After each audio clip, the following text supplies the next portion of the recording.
ఈరోజు 2 రాష్ట్రాల్లో తెరుస్తున్నారన్నా, లేదా కిట్టు అనేవాడు 4 సోషల్ మీడియాలో కనపడుతున్నాడన్నా, కిట్టు అనేవాడు క్యాండిడేట్ అయ్యి మీ ముందు నిలబడి మాట్లాడుతున్నాడన్నా, లేదా మాతో 4 ఫోటో దిగుతున్నారన్నా, దాని ప్రతి కారణం ఇక్కడ ప్రతి కార్యకర్త ఈ జెండా మోసి మావోడి కిట్టు మావోడి నాని గారు అని అనుకున్నారు కాబట్టి మమ్మల్ని స్థానాల్లో నుంచోబెట్టారు. కాబట్టి ఈరోజు మా దక్కిన ప్రతి గౌరవం మీ అందరూ పడిన కష్టమని ఈ సభాముఖంగా ప్రతి కార్యకర్తకి కుటుంబ సభ్యుడికి తెలియజేసుకుంటూ 6 శాఖల మంత్రి దాంట్లో పోని 3 సంవత్సరాలు కాదు, ఎన్ని సంవత్సరాలు చేసామంటే ఫుల్గా 5 సంవత్సరాలు చేశారు.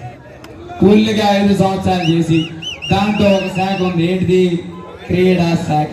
క్రీడా శాఖ మార్చులు కూడా చేశారు. బందర్లో పిల్లలకి ఆడుకోవడానికి మంచి ఫెసిలిటీస్ ఇవ్వాలి, మన పిల్లలు కూడా మంచి క్రీడలు ఆడి రాష్ట్రానికి ఆడతారో దేశానికి ఆడతారో మినిమం ఫెసిలిటీస్ కల్పిస్తే రాష్ట్రం అంతా నువ్వు ఎరగదీయకల్లా, నిన్ను ఎమ్మెల్యే చేసి మంత్రి చేసిన ఊర్లో కూడా కనీసం క్రీడల గురించి ఆలోచించండి. మంత్రి ఒకవైపు ఉంటే శాప్ చైర్మన్ నాన్న బైరెడ్డి సిద్ధార్థ రెడ్డి శాప్ చైర్మన్ అయ్యాక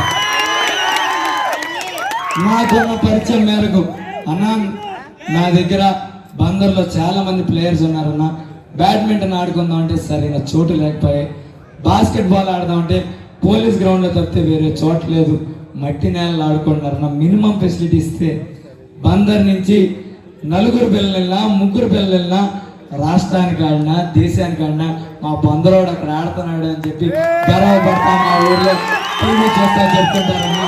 ఖచ్చితంగా నీకు ఎక్కడ అవకాశం ఉన్నా, ఎందుకంటే ఇంతకుముందు శాప్ చైర్మన్ పెద్ద పెద్దోళ్ళు ఉండేవాళ్ళు అన్న, వాళ్ళ దగ్గరికి అపాయింట్మెంట్ దొరుకుతామే కష్టంగా ఉంటుంది.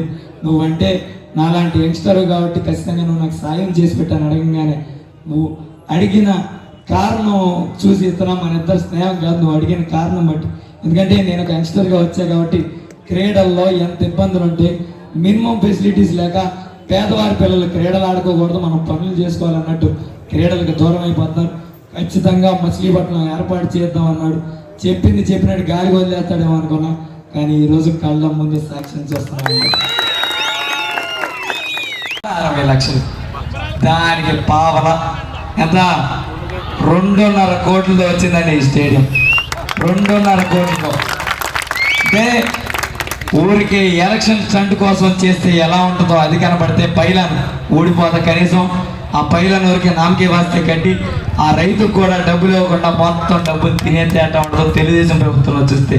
చిట్ట చివరిగా రేపు కోడనగా కూడా ముందు రోజు కూడా మనం ఒక ఈరోజు ఇండోర్ స్టేడియంకి శంకుస్థాపన చేసుకున్నామంటే ఈరోజు ఈ ప్రభుత్వం జగన్మోహన్ రెడ్డి గారి ప్రభుత్వం ఎంత చిత్తశుద్ధితో పనిచేస్తుందంటే చివరాఖరి రోజు కూడా ఒక డెవలప్మెంట్కి శంకుస్థాపన కాదు ప్రారంభోత్సవం చేసుకున్నామంటే అంత చిత్తశుద్ధితో పనిచేసి ప్రభుత్వం జగన్మోహన్ రెడ్డి గారు అని చెప్తుంది. Please subscribe .news.